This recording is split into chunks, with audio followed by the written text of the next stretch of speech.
Hey everyone, welcome back to BDG Reviews of Night 12 of 31 Days of Horror.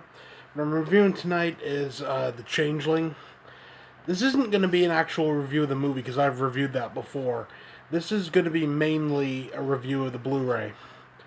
Now, this is a second sight Blu-ray from Britain, but from what I know, the transfer is exactly the same as the Synapse release and or the Severin release, whoever released it in America and everything.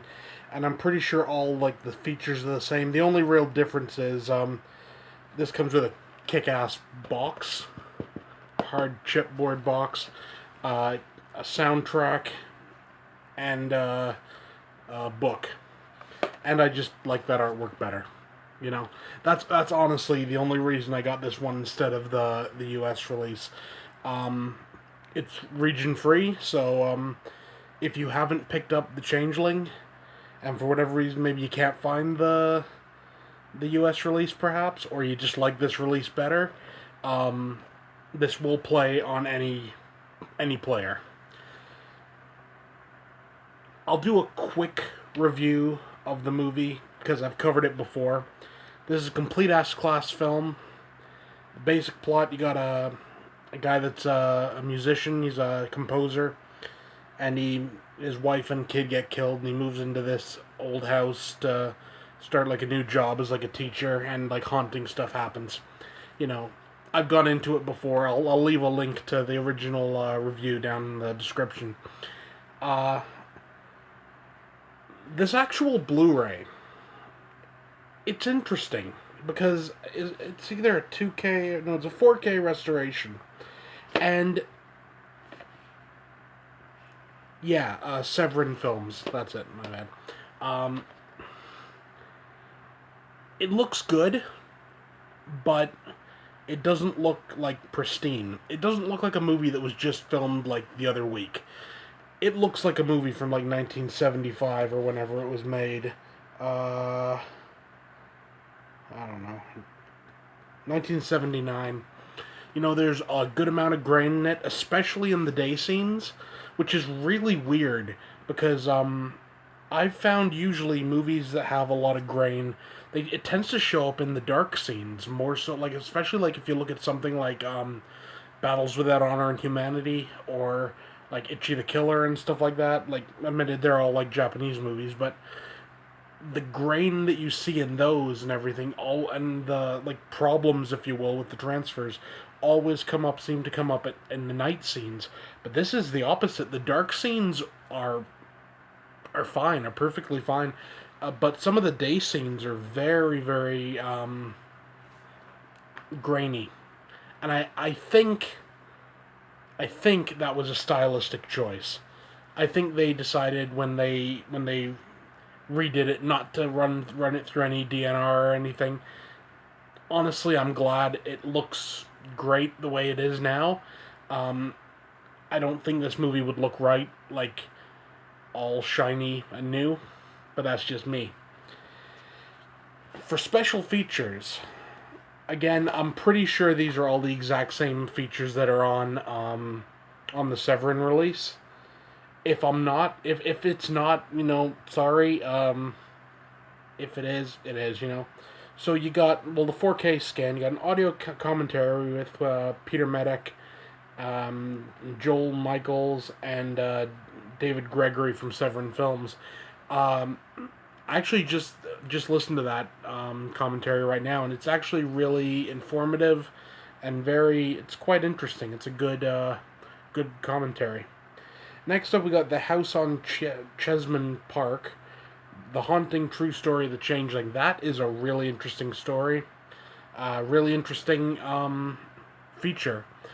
The has some guy in it that's like one of the weirdest looking experts on history or whatever the hell you want to call him. I don't know, but he's a weird looking guy.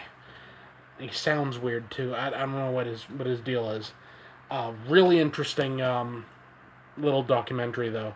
It's not long. I think it's about like 10-15 minutes, something like that. The Music of the Changeling, interview with music arranger Kenneth Wanberg.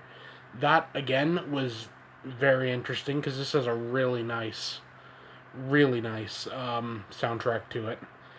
And like I said, my release came with a soundtrack. I don't know whether the American one does or not, but it's a really nice soundtrack, honestly. Um,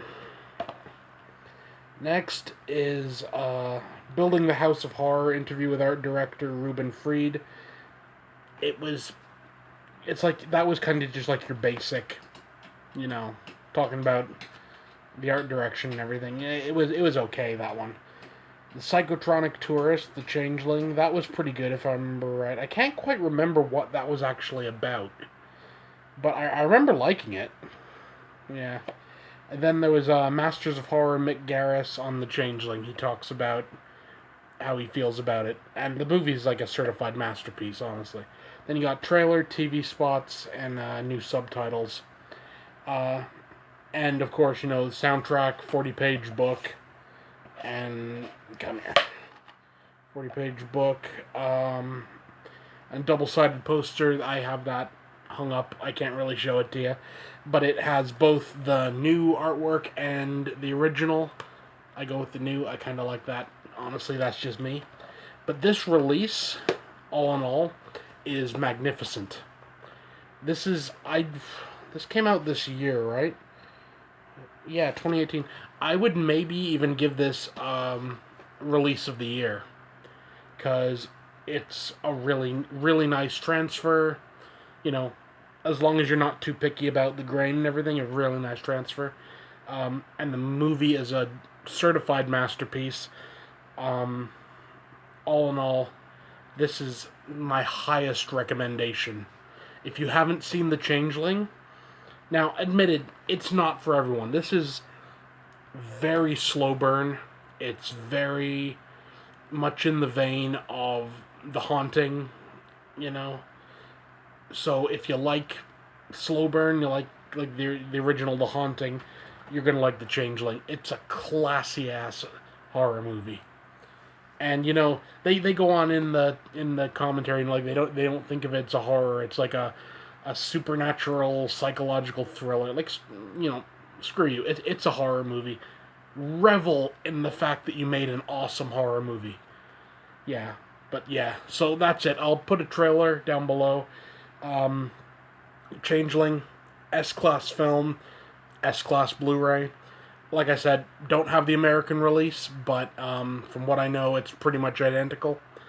But honestly, if you're a fan of The Changeling and you haven't picked up the American release yet, honestly, I'd maybe suggest picking up the second sight release instead, because the poster, the book, and the hard case, and the soundtrack make it all worth it.